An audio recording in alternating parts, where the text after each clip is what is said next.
सुमन एक छोटे से गांव में रहती थी। गांव के चारों तरफ हरे भरे खेत थे।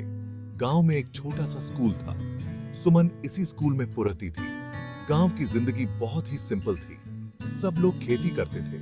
सुबह होती थी और सूरज के साथ ही सब काम पर निकल जाते थे। शाम को थके हुए घर लौटते थे। बच्चे खेलते कूदते थे। जिंदगी एक धारा की तरह बह रही थी। सुमन का मन पढ़ाई में बहुत लगता था। वो हमेशा से कुछ अलग करना चाहती थी। एक दिन उसने अखबार में पढ़ा कि शहर में एक बड़ी कंपनी में जॉब है।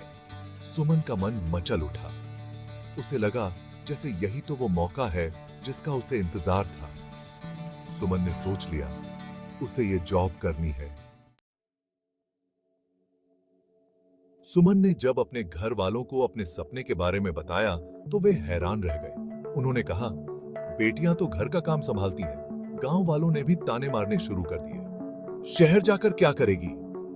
लड़कियों के लिए ये सब ठीक नहीं।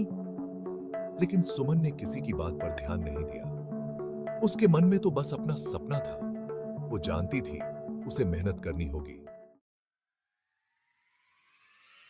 सुमन ने दिन रात पढ़ाई करनी शुरू कर दी। दिन में वो घर के कामों में हाथ बंटाती। रात को लालटेन की रोशनी में पढ़ाई करती। गांव में कोई इंग्लिश नहीं जानता था। सुमन ने खुद से ही इंग्लिश सीखनी शुरू कर दी। उसने हार नहीं मानी। धीरे धीरे समय बीतता गया। सुमन की मेहनत रंग लाने लगी। वो हर दिन अपने सपने के करीब पहुंच रही थी। सुमन ने शहर जाकर एग्जाम दी। उसकी मेहनत रंग लाई और वो एग्जाम में पास हो गई। सुमन की कहानी सुनकर गांव वाले भी हैरान रह गए।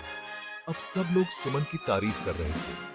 सुमन की सफलता ने गांव में एक नई उम्मीद जगाई थी। गांव की दूसरी लड़कियों को भी प्रेरणा मिली। उन्होंने भी पढ़ाई करने की ठान ली। सुमन ने सबको दिखा दिया कि लड़कियां कुछ भी कर सकती हैं। सुमन की कहानी हमें यही सिखाती है कि हमें अपने सपनों पर भरोसा रखना चाहिए। चाहे कितनी भी मुश्किलें क्यों ना आए, हमें हार नहीं माननी चाहिए।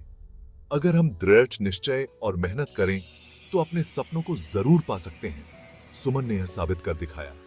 आप भी कर सकते हैं। बस अपने आप पर भरोसा रखें।